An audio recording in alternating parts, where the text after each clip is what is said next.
Hello दोस्तों, good morning. और अभी सुबह के 9 बज गए हैं और मेरी क़यामत की एक रात तो कट चुकी है। और ये क़यामत की रात इसलिए है क्योंकि हर 1 घंटे बाद आपको इस टकले पर स्प्रे करना होता है। और हुआ ये, रात को थोड़ी सी गड़बड़ हो गई कि नींद में मुझे पता नहीं चला, अचानक से एक साइड शायद मेरा ऐसे झुक गया होगा। तो उस वजह से यहाँ के जो कि 2 या 3 ग्राफ्ट जो थे वो निकल गए और कुछ जो ग्राफ्ट थे वो प्रेस हो गए, तो उनमें से ब्लीडिंग हो रही थी।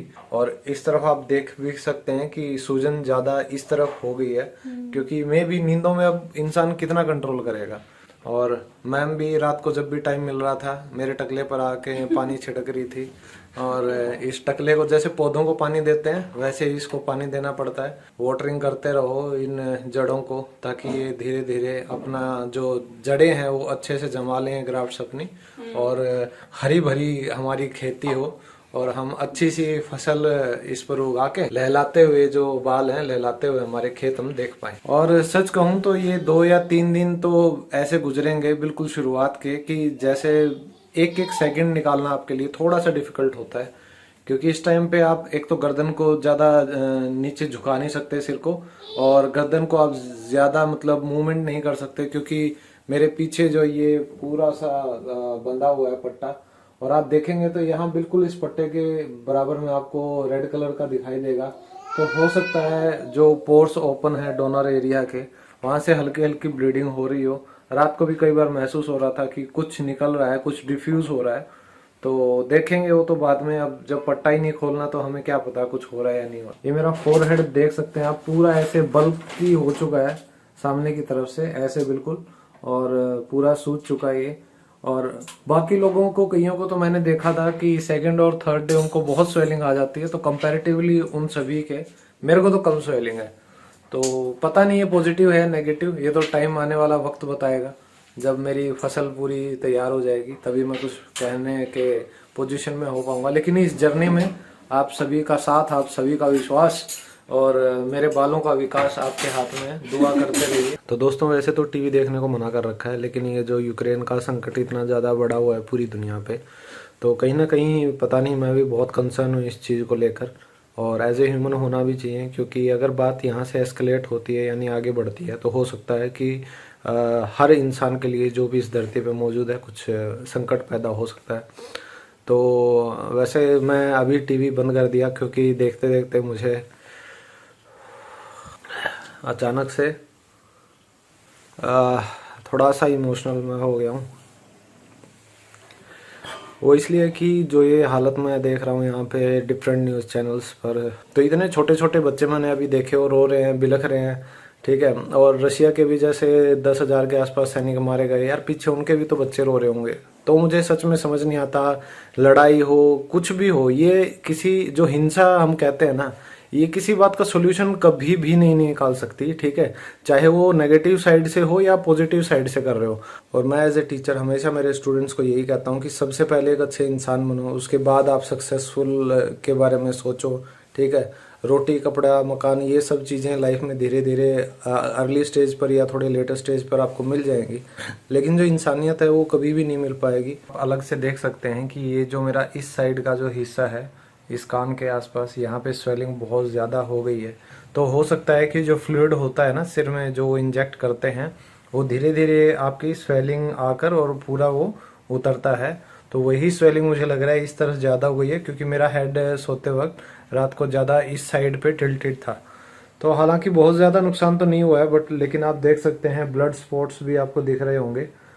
अब दोपहर के 1 बज गए हैं और आप देख सकते हैं कि मेरी स्वेलिंग जो है वो लगभग उतर चुकी है। और मेरा स्वेलिंग वाला फेस और मैडम का नॉर्मल फेस कंपैरिजन करेंगे फिर भी मैडम का बड़ा दिखेगा। मतलब मैंने पूरी स्वेलिंग जब आ गई थी ना, फिर भी मैंने मैम को बिल्कुल बराबर बिठा के देखा, तो फिर भी मैम का फेस मोटा लग रहा था। लोगों को स्वेलिंग से इतनी दिक्कत होती है, इतनी परेशानी होती है, लेकिन जब मैं मैडम को देखता था मुझे लगता था स्वेलिंग है ही नहीं।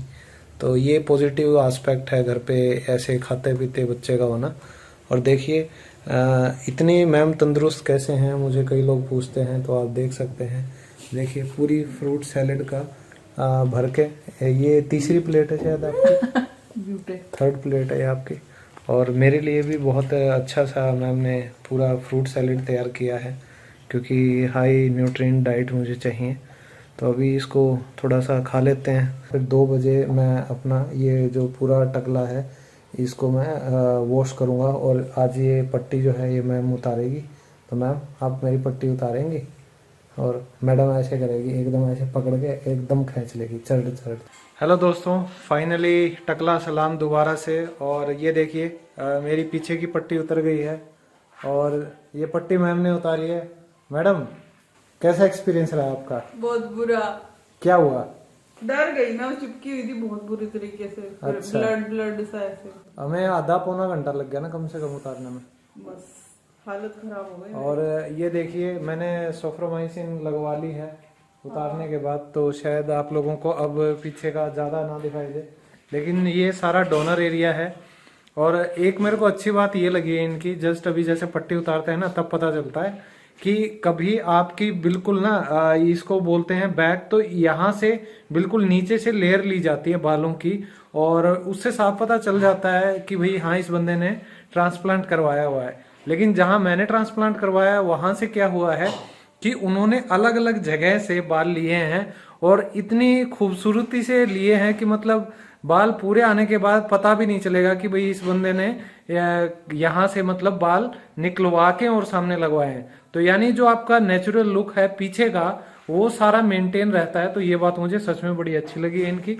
और अब जब 2 या 3 महीने की ग्रोथ आ जाएगी तब पता चलेगा। तो ये मैंने हेड वॉश किया है। तो अब देखिए मैंने जॉनसन जो बेबी शैम्पू होता है ना, ये वो रेकमेंड करते हैं और देते भी हैं किट के साथ, तो उसी से हमें वॉश करना होता है। तो दोस्तों पहले मैं जब गंजा हुआ करता था ना तो कुछ तो देखिए वेट गेन कर लिया, उसका फायदा है। लेकिन मुझे खुद की शक्ल इतनी गंदी नहीं दिखाई दे रही है अब, पता नहीं है सूजन की वजह से या किस वजह से, और कुछ ही ट्रांसप्लांटेशन हो गया है। तो आगे जो ये आपको दिखाई दे रहा है ये थोड़ा सा पीछे हुआ करता था और साइडों में से तो कुछ होता ही नहीं था। तो दोस्तों अब 5 बज चुके हैं और जस्ट मैं अभी नहाया हूँ और 3 दिन बाद नहा के बड़ा सुकून सा महसूस हुआ मुझे। और ये आप मेरा फेस अब देख सकते हैं, स्वेलिंग पहले से धीरे धीरे कम हो रही है। और ये देखिए मेरा जो फोरहेड है, जो माथा है वो चमक रहा है, हल्की सी सूजन बची हुई है इस वजह से चमक रहा है। और इसको कहते हैं हम ट्रैक्टर जैसा माथा। तो ट्रैक्टर का आगे से मुंह होता है ना जैसे, वैसा ही माथा हुआ पड़ा है। तो आज सोने में देखता हूँ कितनी परेशानी होगी या नहीं होगी। अभी ये जो साइड के जो ग्राफ्ट होते हैं ना, इनकी मेन प्रॉब्लम है। तो 5 दिन तो बिल्कुल ऐसे सोना पड़ेगा, बिल्कुल स्ट्रेट। मतलब 5 दिन आप ढंग से नहीं सो पाएंगे, कहने का मतलब ये है। और 10 दिनों तक इनकी अच्छे से रखवाली करनी है, जैसे माली करता है ना अपने बागवानी की नए नए फूलों की रखवाली। तो मेरे को भी अपने नए फूलों की रखवाली कम से कम 10 दिन तो रखनी पड़ेगी। तो दोस्तों अभी रात के 11 बजने वाले हैं। आज हुआ ये कि जैसे प्रोटीन के चक्कर में ना मैंने अंडे भी खा लिए और मैंने गाजर पाक भी ले लिया था और मैंने फ्रूट सैलेड भी दोपहर को कुछ ज़्यादा ही ले ली थी। तो उस वजह से थोड़ी सी मुझे एसिडिटी की प्रॉब्लम हो गई और रात तक ये देखिए कि राम राम करके मैंने टाइम निकाला है। और मैंने रात को खाना नहीं खाया इसी वजह से। हालांकि मेडिसिन लेनी थी तो मैंने हल्दी डाल के दूध ले लिया था, तो उससे अब थोड़ा मैं आराम फील कर रहा हूँ। और अभी मेरी आंखें थोड़ी सी आपको वो लग रही होंगी कि हाँ भाई इसको नींद आ रही है। तो हाँ, I am feeling a little drowsy और अब मैं सोने वाला हूँ। I am going to hit the bed. तो मिलता हूँ आप सबसे मैं नेक्स्ट व्लॉग में। और उम्मीद करता हूँ कि ये जो मेरा टकला है, ये मैंने पीछे देखिए सोफ्रामाइसिन लगा रखी है, तो ये आपको थोड़े बेहतर रूप में मिले कल। और ये जो सूजन है फेस की ये और थोड़ी सी उतर जाए। तो आप लोगों को भी इस जर्नी में मैं साथ लेकर चल रहा हूँ, देखते हैं आगे क्या क्या होता है। तो इस एक्साइटमेंट के साथ मिलता हूँ आप सबसे कल। Thanks for watching my vlogs. और अगर आपको मेरे व्लॉग अच्छे लग रहे हैं तो प्लीज़ लाइक करें, शेयर करें, और इस चैनल पर नए आए हैं तो सब्सक्राइब ज़रूर कर दीजिएगा। मैं ऐसे ही आप सबके साथ अपनी लाइफ शेयर करता रहूँगा, जैसे भी आपको लग रही है लाइक ज़रूर कीजिएगा। Bye bye, good night and signing of.